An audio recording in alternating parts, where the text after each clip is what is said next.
یہ میں نے بھی ایک ویڈیو دیکھی ہے ٹک ٹاک کے اوپر.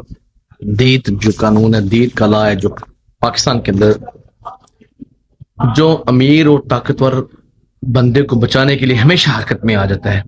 جو دیت کا لا ہے، جو دیت کا قانون ہے، امیر اور طاقتور بندے کو، پالیٹیشین ہو، کوئی جج ہو، کوئی آرمی والا ہو، سب کے آگے یہ لا کھڑا ہو جاتا ہے اور ان کو بچا دیتا ہے. کوئی ملا ہو، یس ملا بھی بچ جاتے ہیں.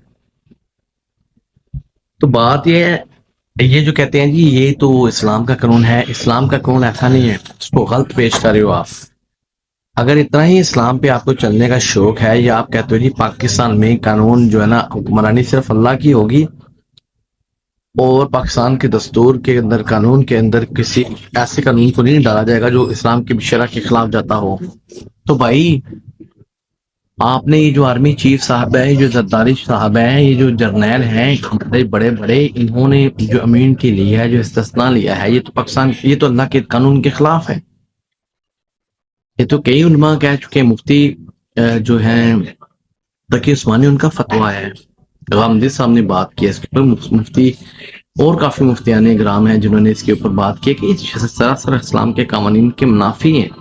اللہ تو کسی کو استثناء نہیں دیتا. ہاں انبیاء کی بات اور ہے، ٹھیک ہے، لیکن عام انسان جو ہے، اس کو بڑے سے بڑے صحابی رسول صلی اللہ علیہ وسلم، خلفائے راشدین دیکھ لیں، کسی کو استثناء نہیں ملا. جو ہمارے جو کیا کہتے ہیں، جو اللہ کی تلوار، یار اس کو عربی میں پتہ نہیں کیا کہتے ہیں، اللہ کی تلوار جو تھے خالد بن ولید رضی اللہ عنہ، ٹھیک ہے، ان سے بڑا کوئی قیامت تک کوئی آ سکتا ہے جرنیل پوری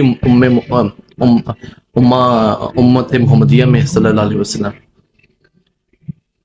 لیکن خالد بن ولید رحمۃ اللہ علیہ رضی اللہ تعالیٰ عنہ کو بھی جب خلیفہ وقت نے معزول کیا، وہ چون چرا کیے بغیر اپنی پوسٹ سے ہٹ گئے، ان کا بھی احتساب ہوا، وہ بھی اکاؤنٹیبل ہوئے.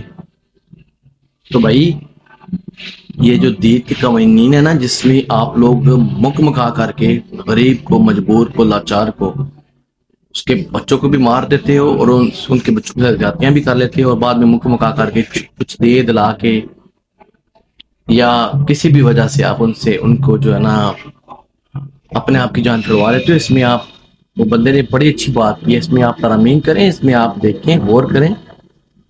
نہیں تو کم از کم وہ جو، اگر یہ نہیں کرنا تو پھر وہ جو اسلام کے عین خلاف قانون بنایا ہے آپ لوگوں نے، اس پہ بھی نظر ثانی کریں. کرنا تو کوئی نہیں، کیونکہ آپ لوگوں نے اپنی منجی کے نیچے ڈانگ نہیں پھیرنی. جزاک اللہ.